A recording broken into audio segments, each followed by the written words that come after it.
Whoop. Hey guys, Colonel Dan here today, and yes, today we are going to show you how to create, or today I'm going to show you how to create a rubber band ball. So, here's how it looks. Here's a very small one. In fact, let me compare it to a coin. So here, you can see that the diameter of the ball is almost a bit larger than the ball. Okay, the diameter of the coin is a bit smaller than the diameter of the ball. So what I'm going to do is, if I want to expand on this ball, I'll just keep on putting more and more rubber bands over it, just overlapping it. See this red one?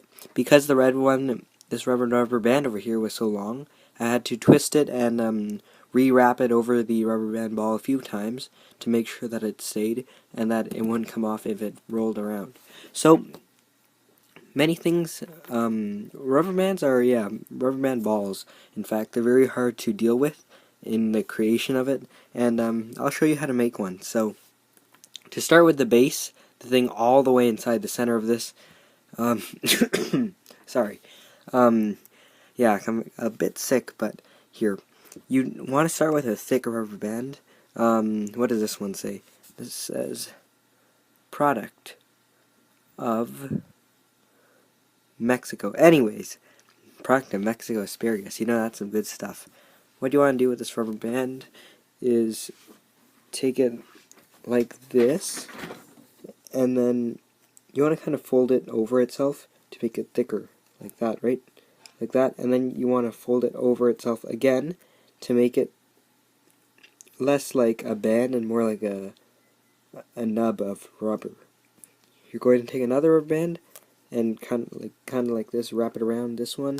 You want to wrap it over the base rubber band a few times to make sure that it's nice and thick and that it won't fall off. You don't want to make it weak.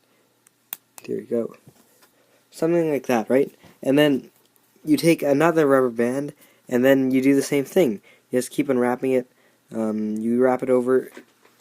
Here, let me get it in here. You wrap it over the base like this, and it just keeps on getting larger and larger. Hold on. Yep, it's hard to keep it in the shot. Like that.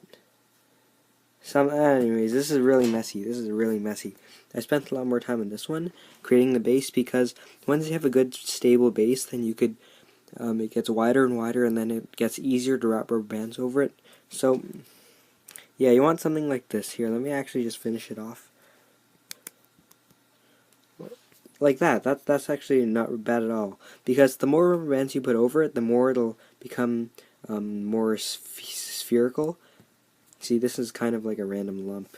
Oh, you also don't want parts sticking out like this as well. So what I would do, if you see parts sticking out, if it's long enough, you can wrap it around like this, and then just create another wrap around, make it a bit thicker.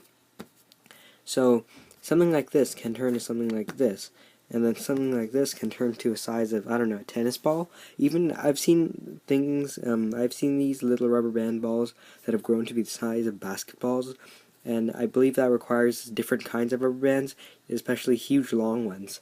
So yeah. If you guys, I've seen people on the internet start a rubber band ball with a marble or with a bouncy ball in the middle, or even like a golf ball. Start it off in the middle, because starting it off is kind of hard. Well, it's not very hard, but I guess it's not as neat, I suppose. It doesn't look very spherical when you start creating it, so maybe people assume that it won't turn out well. But yeah, I advise you, if you're going to start making a huge one, don't put a marble, don't put a golf ball, don't put any kind of ball inside of it to start it off, or else once you get it big, you'll regret it, because it's not fully rubber band, or it's not fully made of rubber bands, and once it gets big, you'll regret it, because you'll be like, oh man, I wish I started the OG method with rubber bands, not with the ball, not with an artificial starter in it. So yeah, here, let me just take apart this tiny nub here. Here you go. There. And I can actually add to this. Let me take this red one, for example. And here's what I do. Since if this ball was a bit larger, I could wrap this entire thing once over it, and that would be that. But I'm going to wrap it. I need to wrap it around a few more times, actually. A few more times than once. And the thing is, you have to stop it from being loose, because when it's loose, your ball gets weak, or this rubber band can just fall off the top very easily. It can fall off the base, or yeah, the rubber band that is. Yeah, the rubber band, you don't want it, you don't want, see this thing, you don't want any little loose pieces out. What if I see this, I just wrap it around, make it as tight as possible, tight and compact. That's the way to go when creating rubber band balls. Yeah, this is quite small. Maybe I'll make it larger as I collect more rubber bands, because this is actually using quite a lot of rubber bands. I say this is at least 10 rubber bands. But if you have this huge bag of like hundreds of rubber bands, then I mean, go for it. It's very fun. It's a very cool way to store your rubber bands. It's very artsy, craftsy. Yeah, I didn't say crap. I said crafts. Crafts. Crafty. Yeah, crafty, that's the word. So, yeah, this has been Colonel Dan. This is the little rubber band ball. And, yeah. Again, never start your rubber band ball with marble or anything, or yeah, an artificial starter as they call it, because once you make it big, you'll regret it. It won't be fully made of rubber bands, and then you'll be like, oh man, I wish I started, making OG rubber bands as the base, not a marble or a golf ball or whatever you want to do. So yeah, again, get something thick like this, fold it over itself, and then wrap these smaller rubber bands over. By the way, the larger it gets, obviously the larger the rubber bands you will be putting around it. But anyways, that's when it does get large. So thanks for watching, guys. This has been Colonel Dan making some rubber bands, or dealing with some rubber bands. We made a rubber band ball. So yeah, thanks for watching, guys. This has been Colonel Dan. I'll see you in the next episode, guys, or the next video. Yeah, goodbye.